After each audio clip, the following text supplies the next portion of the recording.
Assalamualaikum warahmatullahi wabarakatuh. Bapak Ibu yang dirahmati Allah Subhanahu wa taala, alhamdulillah hari ini saya berkesempatan untuk memberikan pembahasan asesmen nasional yang sudah saya ikuti selama BIMTEK. Sebelum kita mulai, mari kita bersama-sama membaca basmalah. Bismillahirrahmanirrahim. Semoga pembahasan pada hari ini bisa berjalan dengan lancar. Kompetensi siswa terbagi menjadi dua, yaitu kecakapan hidup abad 21, profil pelajar Pancasila. Nah, itu terukur melalui asesmen nasional sendiri. Apa saja itu? Yang pertama adalah AKM, asesmen kompetensi minimum, kemudian yang kedua survei karakter, dan yang ketiga adalah survei lingkungan belajar. Nah, yang akan kita bahas pada hari ini yaitu terkait asesmen nasional. Apa itu asesmen nasional? Yaitu tidak lagi mengevaluasi terkait capaian murid secara individu ya, tetapi mengevaluasi dan memetakan sistem pendidikan berupa input proses dan hasil potret layanan dan kinerja setiap sekolah dari hasil asesmen nasional itu sendiri. Ini menjadi cermin bersama untuk melakukan refleksi mempercepat mutu pendidikan Indonesia. Asesmen nasional itu sendiri terbagi menjadi 3 bagian. Yang pertama adalah AKM, yang kedua survei karakter, yang ketiga adalah survei lingkungan belajar. Manfaat asesmen nasional sendiri itu apa? Yang pertama yaitu sebagai potret kualitas pembelajaran di sekolah. Kemudian yang kedua, umpan balik peningkatan kualitas pembelajaran sekolah. Yang ketiga, dasar untuk menyusun program peningkatan kualitas pembelajaran sekolah. Ada 3 untuk manfaat dari asesmen nasional itu sendiri.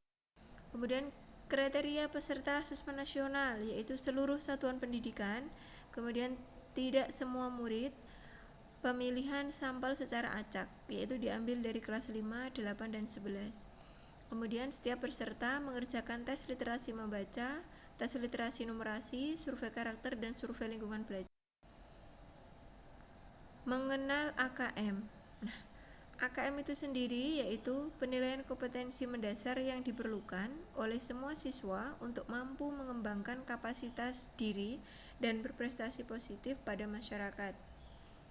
Terdapat 2 kompetensi mendasar yang diukur di AKM itu sendiri, yaitu literasi membaca dan numerasi. Bentuk soal asesmen nasional AKM terdiri atas yang pertama ada pilihan ganda, kemudian pilihan ganda kompleks, menjodohkan, kemudian isian singkat, kemudian uraian. Nah, untuk siswa kelas 5 akan mengerjakan 30 butir soal untuk mengukur kompetensi literasi membaca dan 30 butir soal untuk mengukur kompetensi numerasi. Sedangkan untuk siswa kelas 8 dan 11 akan mengerjakan 36 butir soal. Asesmen literasi membaca yaitu pengetahuan kecakapan untuk membaca, menulis, mencari, menelusuri, mengolah, mencari informasi, untuk menganalisis, menanggapi, dan menggunakan teks tertulis untuk mencapai tujuan. Numerasi itu sendiri apa? Yaitu dibedakan menjadi 4 kelompok: bilangan, pengukuran, dan geometri, data dan ketidakpastian, serta aljabar. Kemudian tingkat proses kognitif menunjukkan proses berpikir yang dituntut atau diperlukan untuk dapat menyelesaikan masalah atau soal. Pada numerasi, ketiga level tersebut adalah pemahaman, penerapan, dan penalaran. Sedangkan konten menunjukkan aspek kehidupan atau situasi untuk konten yang digunakan. Konteks pada AKM dibedakan menjadi 3, yaitu yang pertama personal, kedua sosial budaya, dan yang ketiga adalah sentral. Ini adalah perbedaan dari literasi membaca dan numerasi. Untuk kontennya, literasi membaca yaitu teks informasi dan sastra, kalau numerasi aljabar, bilangan, geometri, pengukuran data, dan ketidakpastian. Untuk proses kognitif, literasi membaca yaitu menemukan, interpretasi dan integrasi, evaluasi dan refleksi informasi, numerasinya pemahaman, penerapan, dan penalaran. Konteksnya, literasi membaca yaitu personal, sosial, budaya, dan saintifik, kemudian numerasi yaitu personal, sosial, budaya, dan hasil AKM dilaporkan dalam 4 kelompok yang menggambarkan tingkat kompetensi yang berbeda. Literasi, kelompoknya yaitu perlu intervensi khusus, dasar, cakap, dan mahir. Nah, ini yang harus kita benar-benar kita lakukan untuk terkait ini ya, tingkat kompetensi siswa kita, mana yang termasuk intervensi khusus, mana yang termasuk dasar, dan mana yang termasuk cakap dan yang mahir. Kemudian numerasi juga sama, yang perlu kita ketahui yaitu terkait kelompok kompetensi siswa kita, mereka masuk di intervensi khusus, dasar, cakap, atau mahir. Kemudian untuk pembelajaran berbasis kompetensi atau pembelajaran berbasis konten. Nah, ini perbedaannya. Kalau berbasis kompetensi yaitu berpusat pada kebutuhan, kalau berbasis konten berpusat pada materi pembelajaran.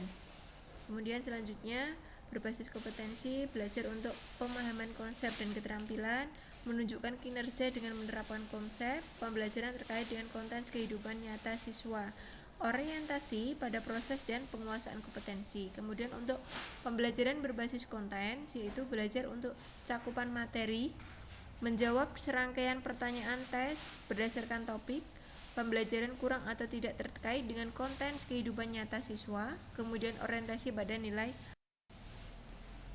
Pelaksanaannya kapan? Untuk hari pertama dan hari kedua untuk yang SD yaitu tes literasi selama 75 menit, hari keduanya tes numerasi 75 menit. Kemudian untuk survei karakternya 20 menit, survei lingkungannya juga sama 20 menit. Baik, itu yang bisa saya sampaikan terkait asesmen nasional. Kurang lebihnya mohon maaf. Wassalamualaikum warahmatullahi wabarakatuh.